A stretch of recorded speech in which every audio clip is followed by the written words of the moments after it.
SLBC Srisailam ఎడమగట్టు కాలువ సొరంగంలో rescue operation కొనసాగుతోంది. టన్నెల్లో చిక్కుకున్న వారి ఆచూకీ కోసం విశ్వ ప్రయత్నం చేస్తున్నారు.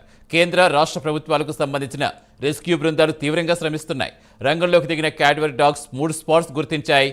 రెస్క్యూ సిబ్బంది 3 స్పాట్స్లో తవ్వకాలు జరుపుతున్నారు.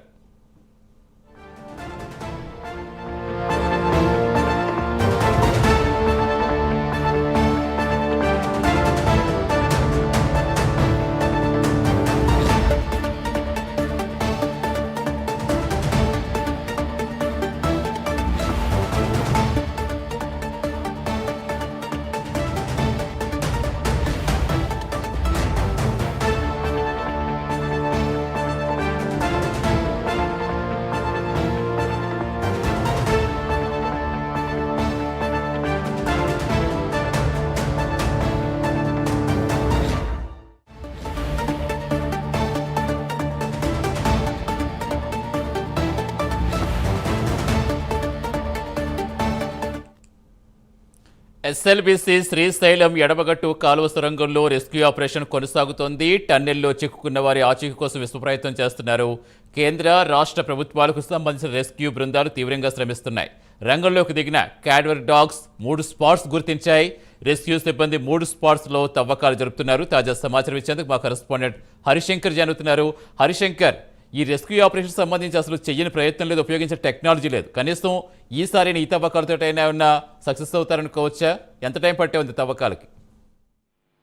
సతీష్, ఎస్ఎల్బీసీ ప్రమాద ఘటనలో చిక్కున్నటువంటి 8 మంది కార్మికుల ఆనవాళ్లు గుర్తించేందుకైతే 14వ రోజు కూడా రెస్క్యూ ఆపరేషన్ కొనసాగుతుంది. అయితే ఈ నేపథ్యంలో ఈరోజు ఉదయం నుంచి కూడా రోబోటిక్ టెక్నాలజీని ఉపయోగిస్తూ కూడా అధికారులు లోపలికి వెళ్లే పరిస్థితి ఉంది. అయితే ఈ టన్నెల్లో చిక్కున్నటువంటి 9 సభ్యులు 8 మందిని కాపాడేందుకు 9 సభ్యులతో కూడినటువంటి ఆర్మీ రోబోటిక్ నిపుణుల బృందం ఈరోజు ఉదయం లోపలికి వెళ్ళింది. ఉదయం 7:15 లోపలికి వెళ్ళినటువంటి ఆ బృందం కూడా అక్కడ ఉన్నటువంటి ఆనవాళ్ళను గుర్తించే ప్రయత్నం చేసింది.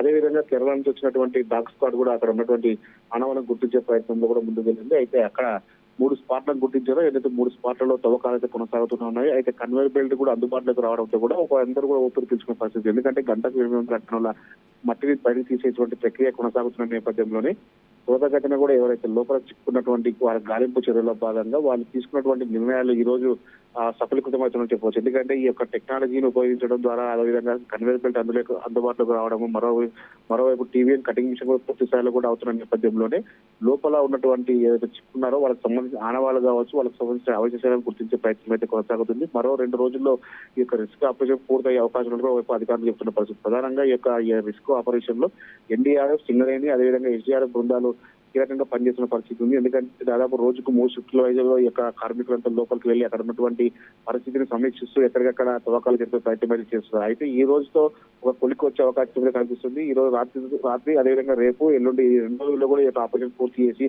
వాళ్ళ కుటుంబ సభ్యులకు డెడ్ బాడీలు అప్పగించే అవకాశం అయితే కనిపిస్తుంది. Satish, right, thank you Harishankar.